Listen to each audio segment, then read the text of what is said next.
Esse império cresceu em escala jamais igualada. Misterioso, violento ao extremo e incrivelmente inventivo. O único império que sobreviveu 4 milênios.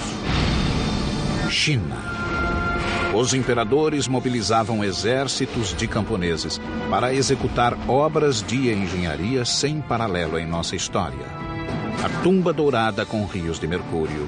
It's hard to believe that something like that could be purely the product of human labor. O mais longo canal do mundo e a frota naval mais potente que jamais existira. Mas nada se comparava ao monumento que mudaria a face da Terra, a Grande Muralha da China. This is the biggest project management in history. Entretanto, dinastia após dinastia, consumidas pela vaidade e cobiça, eram depostas pelo povo revoltado. E a opressão virava a destruição.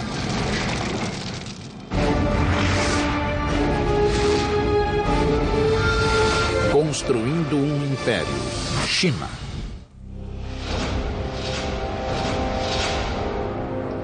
At the dawn of civilization, the Chinese were there, and they are still here. Hello, I'm Peter Weller. When the Egyptians were building their pyramids, the Chinese already had sumptuous palaces for their kings. When Rome was planning its soaring aqueduct that would bathe its citizens and quench their thirst, the Chinese were redirecting an entire river by blowing up a mountain before gunpowder and building a dam that would irrigate thousands and thousands of acres of land and launch a population explosion the world had never seen.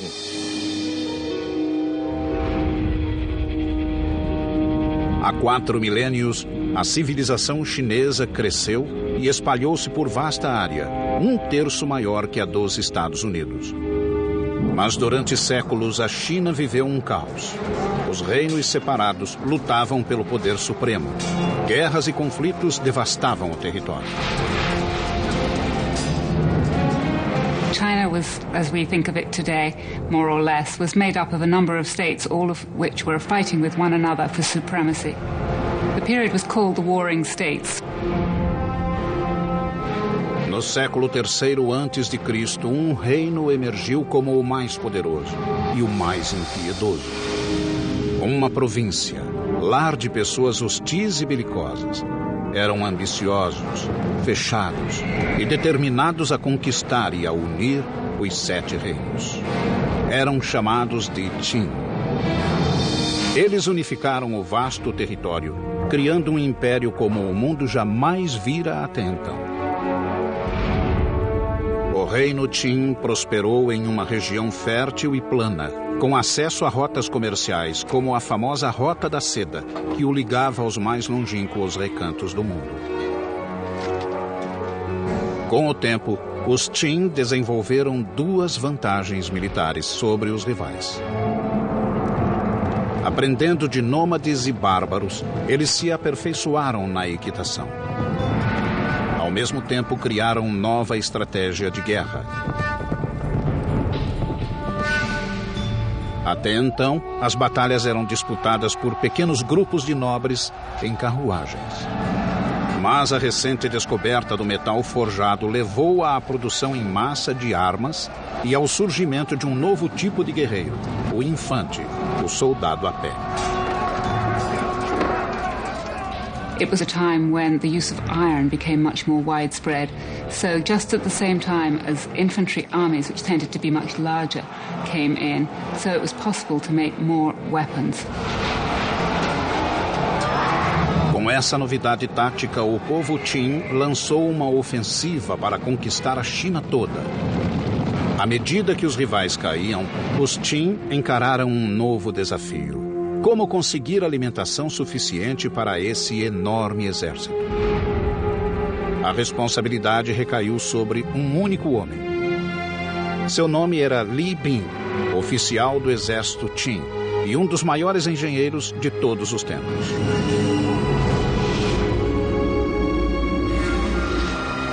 Sob suas ordens, os chineses construíram uma obra-prima da engenharia.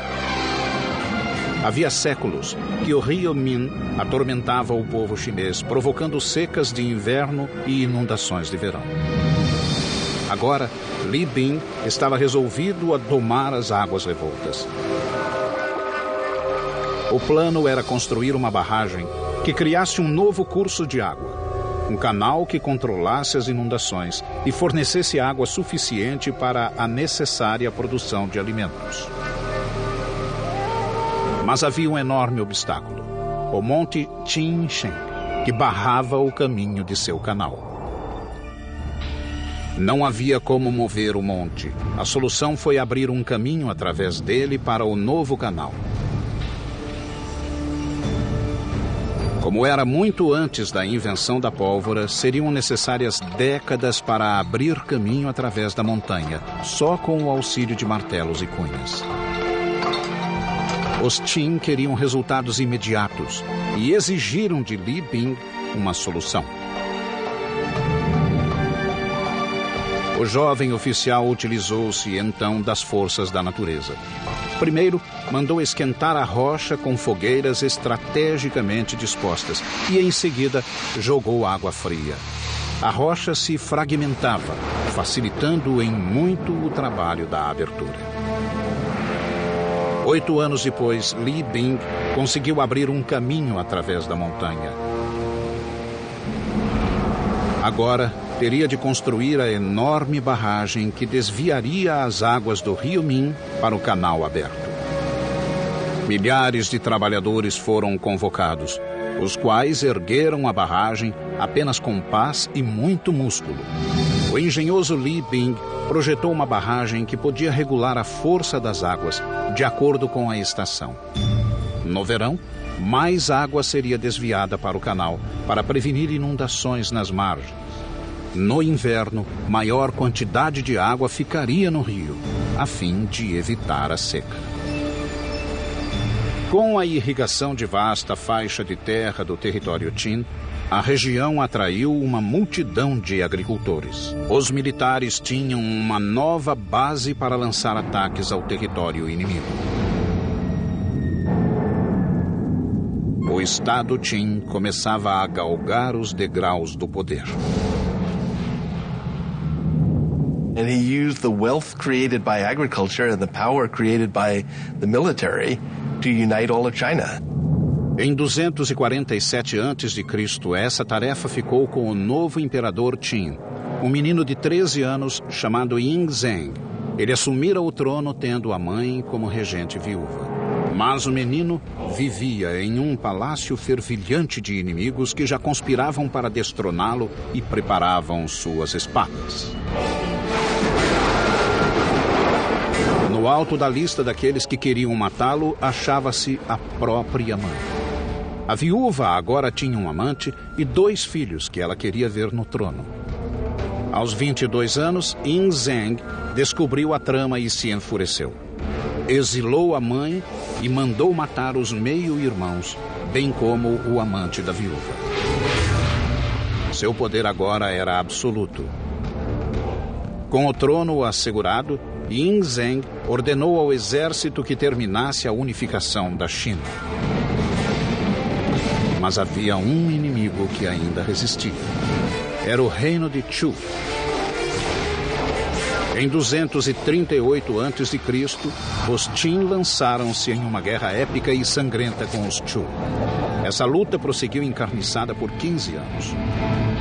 Finalmente, em 223 a.C., os Chu também ergueram a bandeira branca. O último grande obstáculo à supremacia Qin fora esmagado.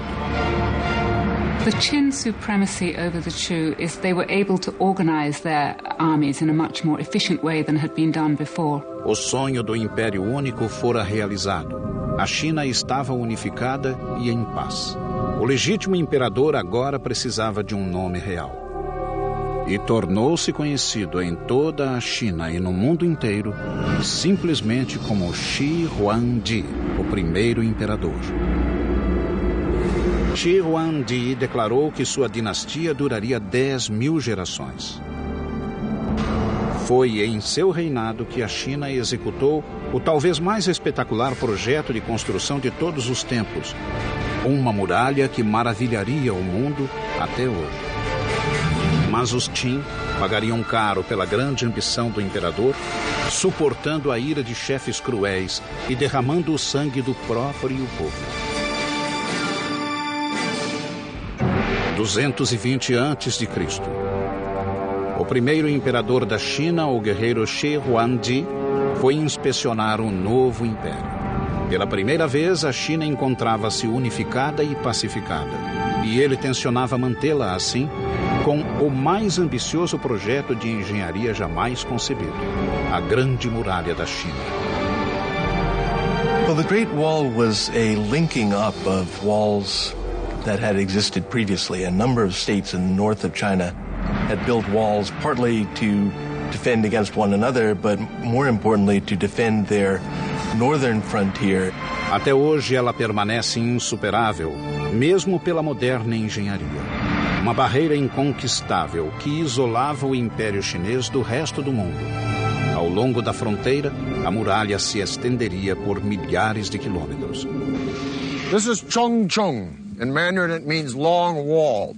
And believe me, covering more turf than the continental United States is wide, and including all of its spurs that go off into no place, it's 6,000 miles. And man, that's long.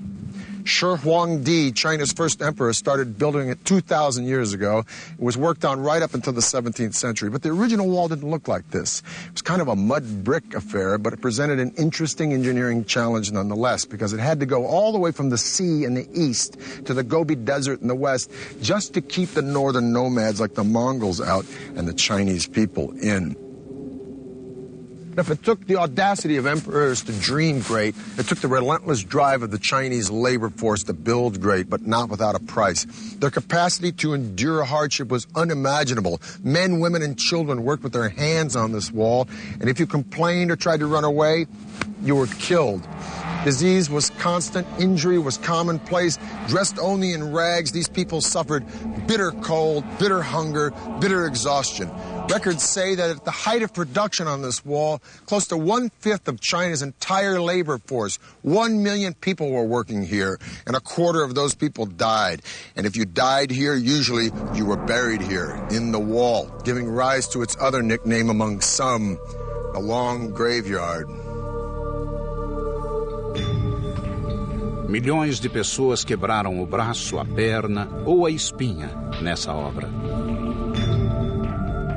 There is very moving poetry, mostly written by wives and mothers, about young boys going off and working on the Great Wall Project, not having food, dying in the cold winters, and never returning home. Mas a força braçal não era suficiente. Diferentes regiões tinham solos diferentes e materiais variados de construção. Onde fosse possível, os muros existentes eram reaproveitados, mas a maior parte foi erguida do zero. Os construtores inventaram um sistema que utilizava o único material que jamais faltava. The tamped earth method is what in Chinese is called a hangtu. What this means is that you build a wooden frame to enclose the wall, and you start low with, say, 2 boards parallel. And then you pour some gravel and some sticks and some clay, and then you use the end of a log to beat it and pound it until it's very, very compact. And then you put another layer in, and you keep doing that. And then you put other boards on the outside to hold it in place. And you keep going up until you reach the height that you want. Depois de seco, a estrutura era removida, deixando uma verdadeira laje de terra socada, reforçada por bambus, tal como o ferro reforça o moderno concreto. O lado sul, dando para a China, era defendido por um simples parapeito, enquanto a face norte, que dava para fora, era denteado. Havia uma guarita a cada 700, no máximo 1.000 metros. Um caminho calçado corria no alto da muralha para soldados e carroças. Era uma rota eficiente de comunicação para os vigias das guaritas. Mas, como obra de estratégia militar, a muralha funcionava apenas parcialmente. A wall exists to be defended, but in the long run the wall was not very defensible. Nomads could break through it or go around it. bribe their way through it. Mas a Grande Muralha não foi projetada só para afastar os bárbaros. Era também uma linha simbólica, encerrando e isolando os chineses. The Great Wall, in a sense, is a cultural marker as much as it is a military fortification. It's a way of the Chinese saying to the nomads, you stay out there and raise horses and sheep, and we'll stay in here and grow grain. Em 210 a.C., a muralha chegara aos 4.000 quilômetros, criando um símbolo indelével no território chinês. Mas o ressentimento geral contra Shi Huangdi virou ódio. Muitos súditos achavam que a colossal muralha não valia tanta dor e aflição. Mais uma vez, os inimigos tramavam contra ele.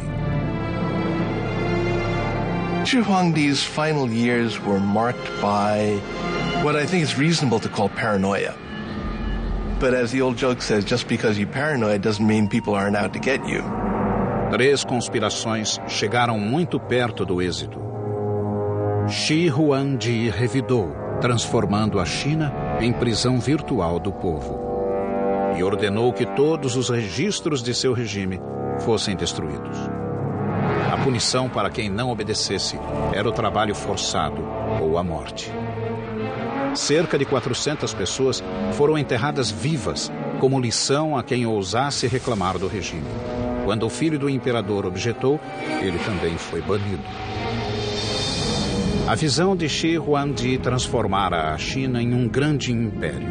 Mas ele pagou caro, pois terminou louco. Antes, ele voltou às suas obsessões e ordenou que acabassem outro grande monumento que já havia sido iniciado. Um monumento a si mesmo e à morte. Em 220 a.C., o imperador Qin, Shi Huangdi, tinha unificado a China pela primeira vez. Ao norte, milhões labutavam e morriam, assentando as fundações do grande triunfo chinês de engenharia. A Grande Muralha, que alcançava 4.000 quilômetros. Mas o imperador não estava satisfeito. Enquanto guerreava com reinos vizinhos e com os próprios demônios, ele convocou quase 700.000 homens da periferia da capital, na China Central, para construir o mais ambicioso de todos os seus projetos. Um mausoléu que ele próprio começara a planejar desde os 13 anos. This was a monumental project that required the labor of thousands and thousands of people over a very long time. It was, by design, the biggest and best tomb that China had ever known.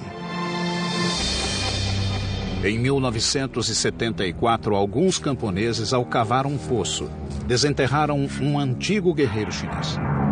A misteriosa cabeça de terracota foi o portal de uma das maiores descobertas arqueológicas de toda a nossa história.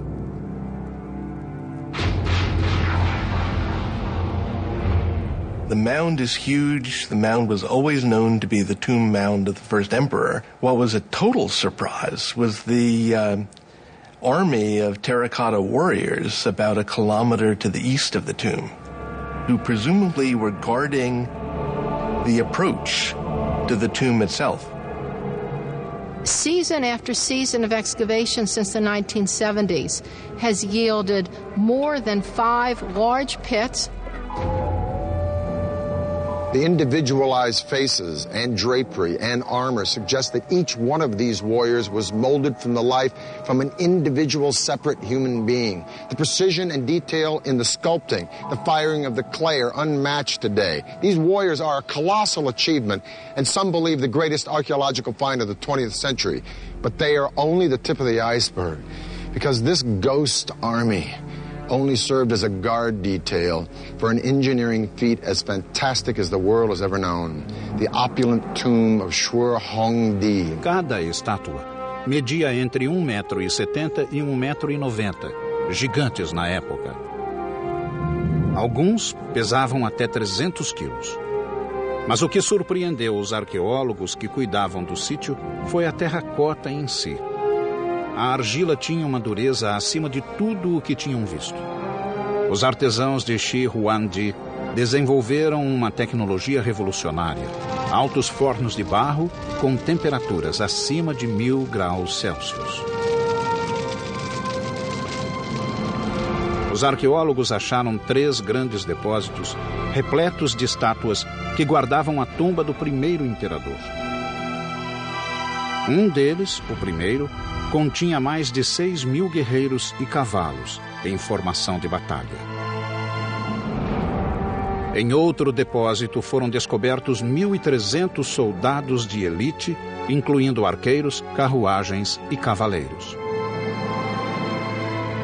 No terceiro, com 68 figuras e uma carruagem, achava-se a central de comando de todo o exército, o QG da defesa do Império de Shi Huangdi, até na morte.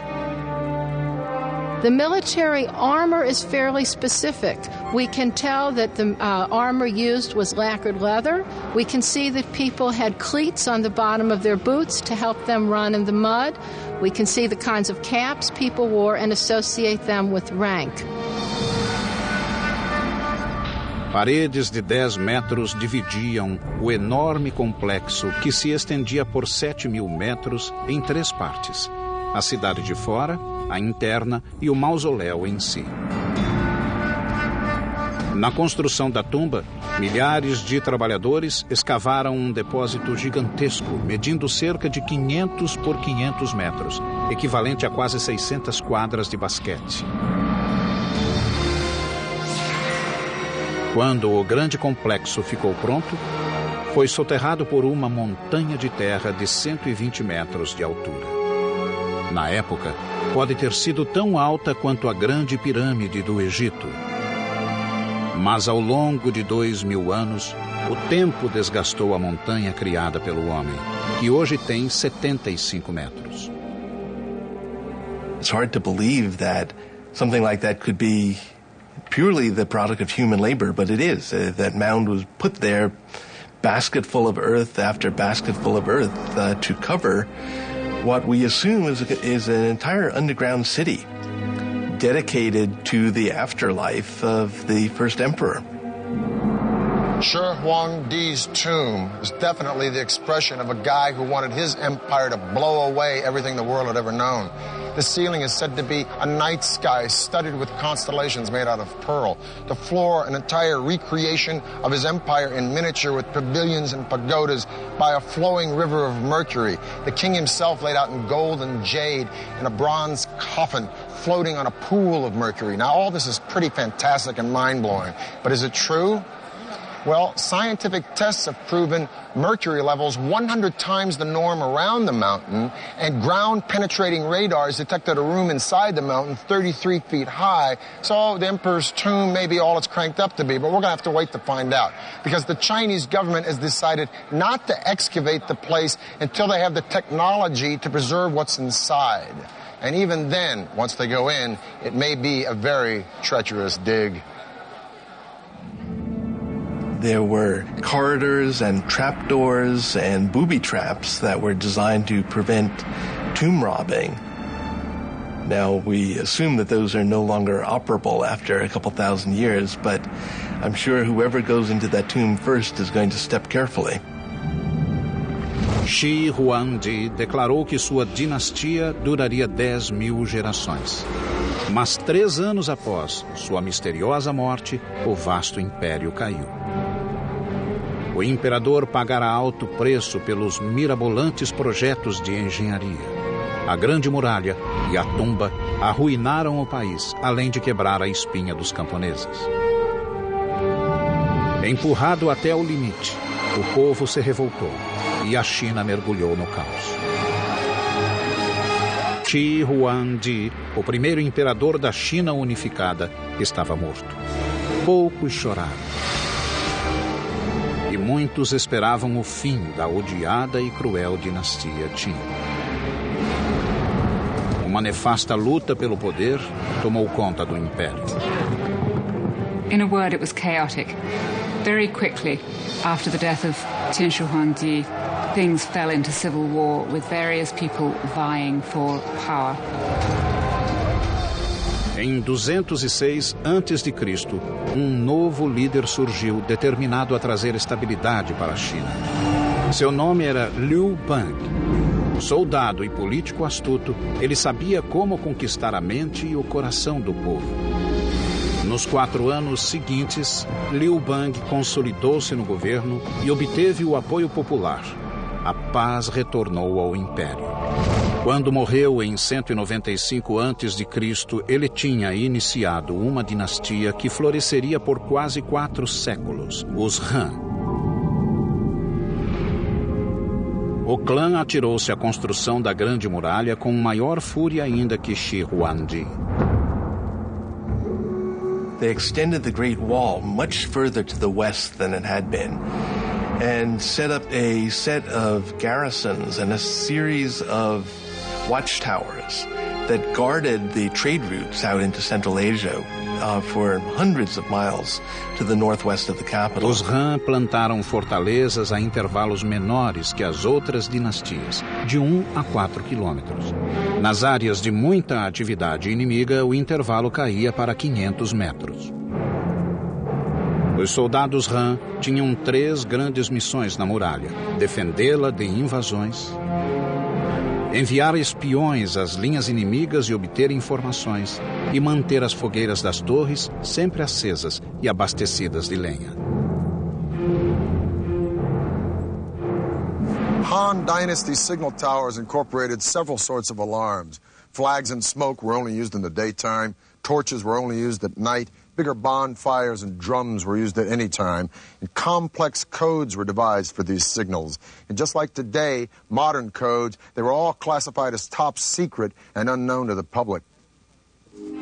From around 200 BC to 200 AD, just about the time that Rome was dissolving as a republic, only to be reborn as an empire that would gobble up and transform the Western world, China was an empire that was consuming and transforming the East. During the Han Dynasty, the population of China grew to 50 million people. The empire went as far south as Vietnam, as far west as Afghanistan. It was massive. But after 400 years, just like Rome, internal disintegration started to overshadow military success, and in 184 AD, a peasant rebellion brought the Han Dynasty to a screeching halt. And once again, China was on the verge of chaos. Durante 3 séculos, guerras, traições e assassinatos imperaram na China. Mas surgiu novamente um pulso firme que deu fim a essa época de trevas. No século VI, um povo do norte, os Sui, declarou guerra ao caos e começou a conquistar o império região por região. A China foi de novo unificada e, pela primeira vez, desde a queda da dinastia Han, 3 séculos antes. Yang Di, o imperador, ergueu o Império Sui sobre as bases das dinastias anteriores de quase 1000 anos.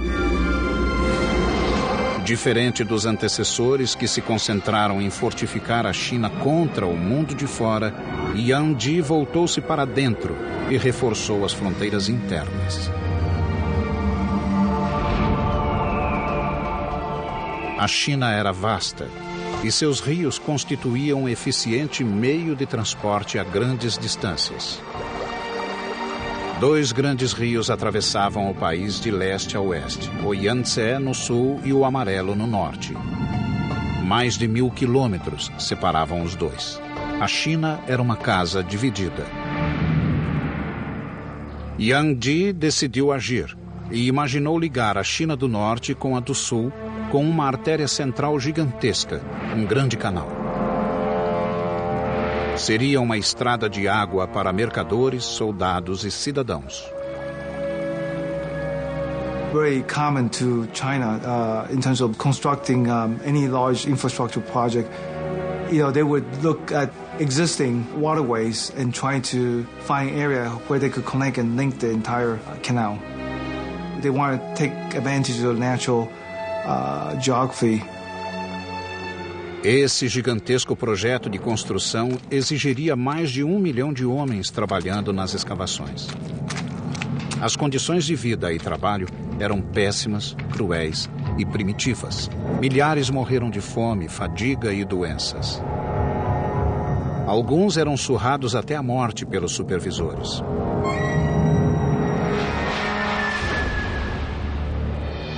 Mais de 24 eclusas foram criadas para completar a rede de canais. But every time you encounter a natural body of water, you need a lock to make a barrier between the canal and the lake or the river. When you go up any significant grade, you have to have locks to raise the water and the boats with it to get over any rise in the terrain.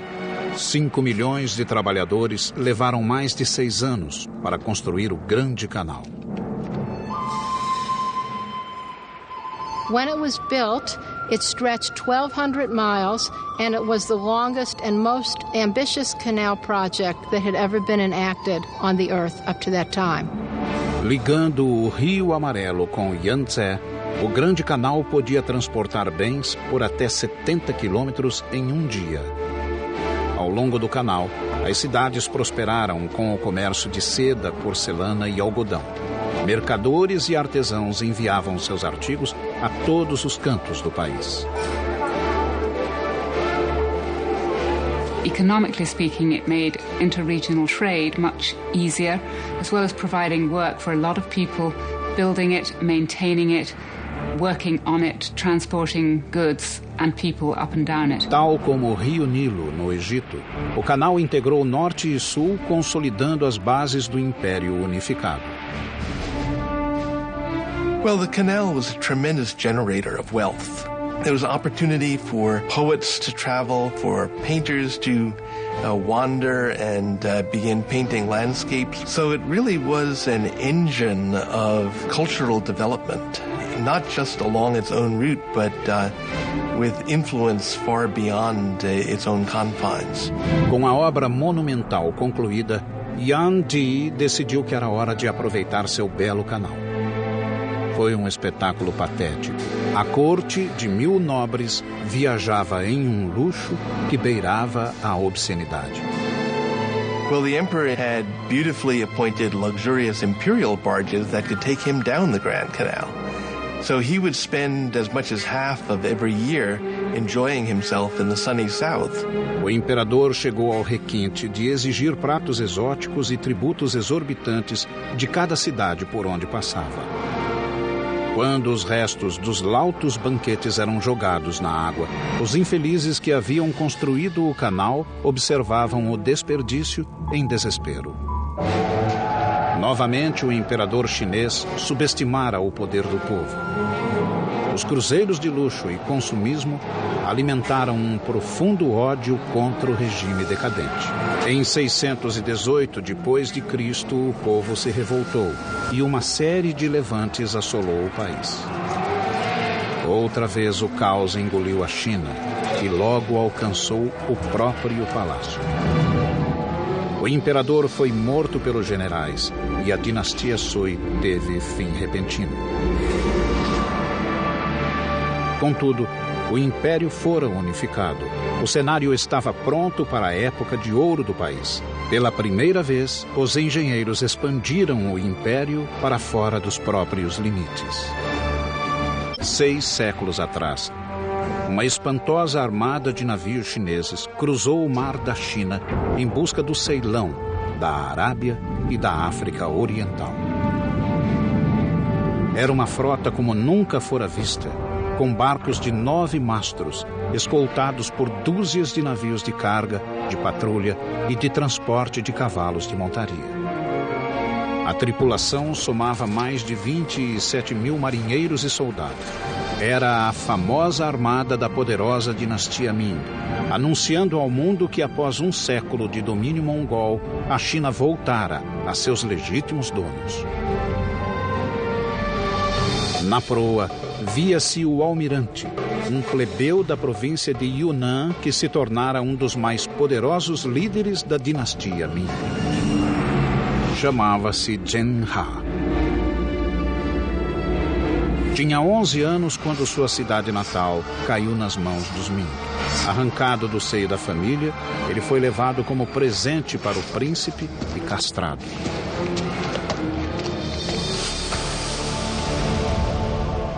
Eunuchs appear often in Chinese history, and the reason that they gained power was because they had much greater access to the emperor and to imperial women because they didn't pose a threat. Zhen He logo se destacou entre os demais e tornou-se atendente do próprio imperador. Juntos eles fizeram um plano de conquista dos mares. Zhen He foi nomeado comandante de uma frota extraordinária. Tratava-se de um desafio que nenhuma dinastia chinesa havia tentado. He was somebody who definitely wanted to create a personal stamp on the world.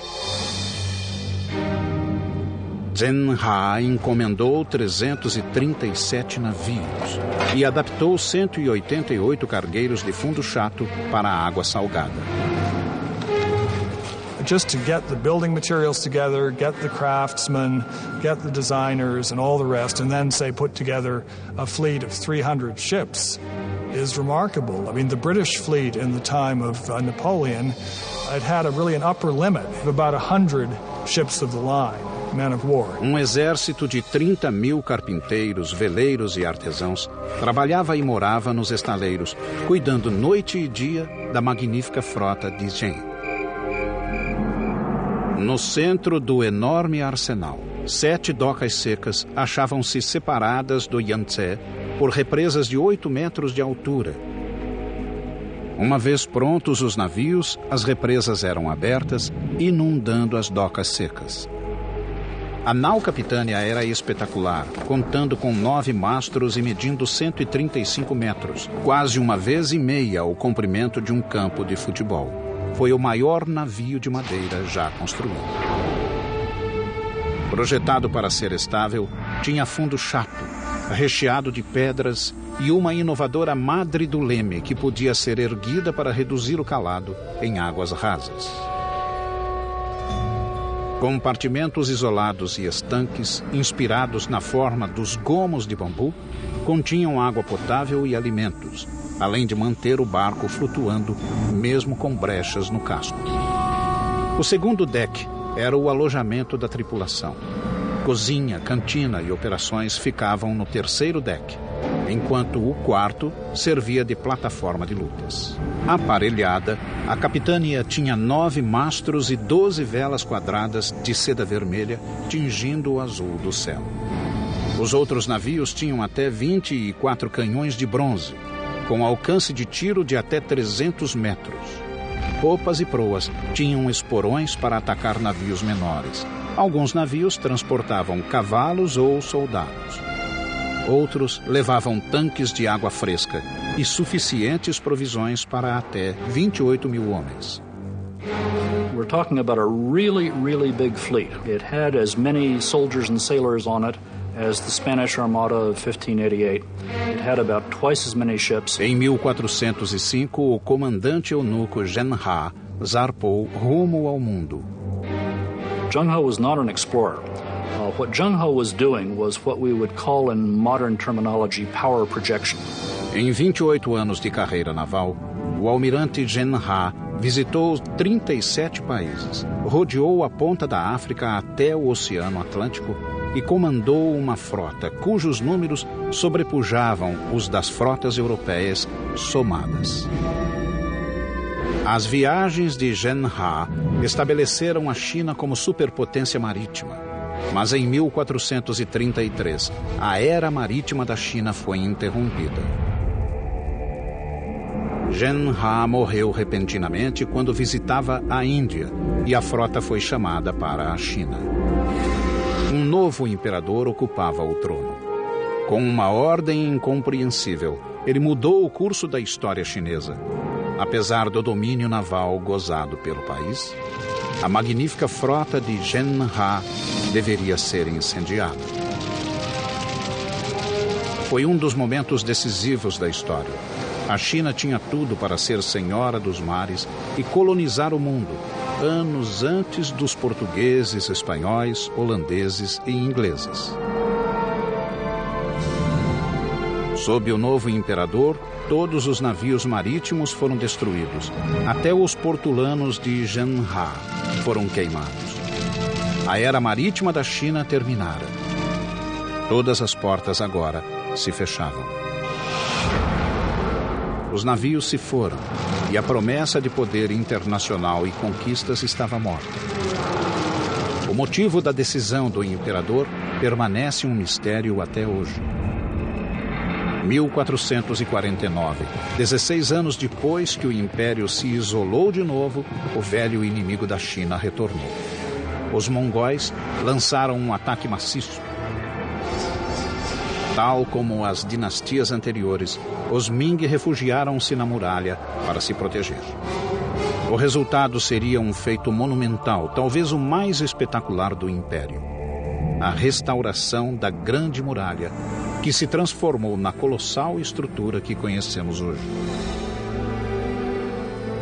Earlier walls had been primarily made of tamped earth. The Ming walls were faced with brick and stone. They were much more solid, and those are the ones that we can still see parts of today.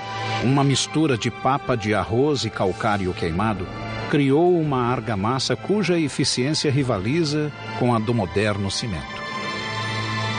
A construção de fortes militares na Grande Muralha atingiu o auge na dinastia Ming. Paredes duplas foram acrescentadas em certos pontos, juntamente com bastiões, passagens secretas e outros recursos. Guaritas de vários formatos e tamanhos serviam de abrigo ou simplesmente de torres de sinalização. As guaritas de abrigo eram grandes o bastante para guardar alimentos e armas e ainda dar alojamento aos soldados. Escadarias internas levavam até o alto da torre, onde pequenas aberturas serviam de vigias. As defesas englobavam vários itens, incluindo a artilharia. The Chinese have a clear superiority over the Mongols in gunpowder weapons. And as long as the Ming Dynasty could maintain a cohesive enough army along the Great Wall, they were capable of resisting individual Mongol attacks. No fim da dinastia Ming, a Grande Muralha, incluindo inúmeros ramais e desvios, serpenteava por quase 10.000 quilômetros no norte da China. Durante 150 anos, a muralha cumpriu seu papel. Mas em 1600 a grande dinastia estava decadente e uma tribo de fora, conhecida como Manchu, ganhava força na fronteira norte da China. Em 26 de maio de 1644, Pequim sucumbiu ao poderio Manchu. Os chineses levariam mais de 250 anos para expulsar os invasores, mas assim que o fizeram, um novo poder emergiu, algo totalmente diferente: a China comunista. Nothing symbolizes the enduring power and imagination of the Chinese more than this Great Wall. Of all of the civilizations that have reached the glorious heights of empire, only one has avoided the inevitable oblivion that follows. Emperors come and go, but for thousands and thousands of years, from the dedication and vision and resilience and brilliance of these remarkable people, they have pushed their civilization to triumph again and again and again, where others have simply morphed or dissolved or just faded away. At the dawn of humanity, the Chinese were here, and they are still here, and they ain't finished yet. I'm Peter Weller for the History Channel.